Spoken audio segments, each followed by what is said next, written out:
Hello বন্ধুরা, তো আরেকটা ছোট মিনি ব্লগ দিয়ে তোমাদের সামনে আবার হাজির হয়ে গেছি। তো দেখো, আমি মৌসুমি, আমার ছোট্ট মিনি ব্লগে তোমাদের সবাইকেই আবার স্বাগত জানাচ্ছি। তো 8টার সময় ঘুম থেকে উঠে গিয়েছিলাম, আজকে বেশ দেরি হয়েছিল ঘুম থেকে উঠতে। দেখো, উঠে একটুখানি ব্রেকফাস্ট করে দিলাম, কারণ হাজব্যান্ড খেয়ে বেরোবে, তো সেই জন্য। তো এদিকে দেখো, ব্রেডটাকে বাটার দিয়ে সেঁকে নিয়েছি, আর এই ম্যাগিটা করেছিলাম অল্প তেলে, তার মধ্যে ডিম ফ্রাই করে দিয়েছিলাম। দেওয়ার পরে দেখো, ম্যাগিটা দিয়ে একটুখানি মশলা দিয়ে ভাজা ভাজা করে নিয়েছিলাম। তো এইভাবে ম্যাগি খেতে কারা পছন্দ করো অবশ্যই কমেন্ট করে জানিও, আমার তো খুবই ভালো লাগে। তো দেখো, এদিকে রান্না চাপিয়ে দিয়েছি ঝটপট, তো ব্রেকফাস্ট দিয়ে দিয়েছি বরকে, তো খেয়েও চলেও গেছে। তারপর দেখো, এদিকে রান্না করছি কলমি শাক ভাজা, আর একটুখানি ডালও সেদ্ধ করে নিয়েছি, কারণ ডালটাকে আমি মুসুর ডাল হোক আর যাই ডাল হোক, আমি সেটাকে প্রেশার কুকারে সেদ্ধ করেই রান্না করি। তো একটুখানি সবজিও দিয়েছিলাম তাতে।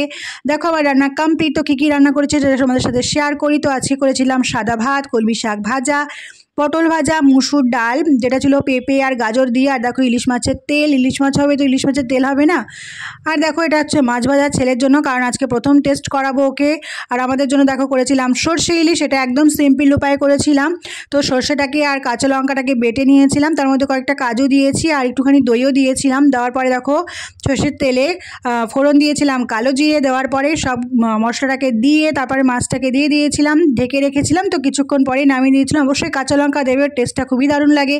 তারপর দেখো, আমার রান্না কমপ্লিট, এদিকে বেরিয়েও গেছি, কারণ ব্রেকফাস্টও করা হয়ে গেছে, ছেলেকে একটুখানি খাইয়ে বেরিয়ে গেলাম। তারপর দেখো, আসার সময় প্রচণ্ড ঝমঝম করে বৃষ্টি হচ্ছিল, তো ওভাবেই চলে এসেছিলাম, কারণ দেরি হয়ে যেত না হলে। 4টের সময় বৃষ্টি থেমেছিল। তো যাই হোক, দেখো এসে প্রতিদিনের মতোই লাঞ্চ থালিটা তোমাদের সামনে পরিবেশন করে দিচ্ছি। তো আমার এটা প্রতিদিনের স্বভাব, তো সেই জন্য। তো দেখো, আজকে বিশেষ কিছু দেইনি, একটা কাঁচা লঙ্কা দিলাম, কারণ যা যা রান্না করেছি তার সাথে আর বিশেষ কিছু যায় না, তো সেই জন্য পেঁয়াজ দিলে ভালোই হতো, তো পেঁয়াজটা আমি দিইনি। তো দেখো, মাছের তেল যেটা ছিল স্পেশালি আমার হাজব্যান্ডের জন্য, কারণ আমি এটা খাই না, খেলে খুবই গ্যাস হয়, ইলিশ মাছের তেল খেলে সহ্য করতে পারি না আমি, তো সেই জন্য। তো দেখো, ডালও করেছিলাম হালকা, যেটা ছিল আমার ছেলের জন্য, কারণ ছেলে ডাল দিয়ে আর মাছ ভাজা দিয়ে খাবে। তো দেখো, এইভাবেই সাজিয়ে দিয়েছি লাঞ্চটা। এটা কেমন হচ্ছে অবশ্যই কমেন্ট করে জানিও।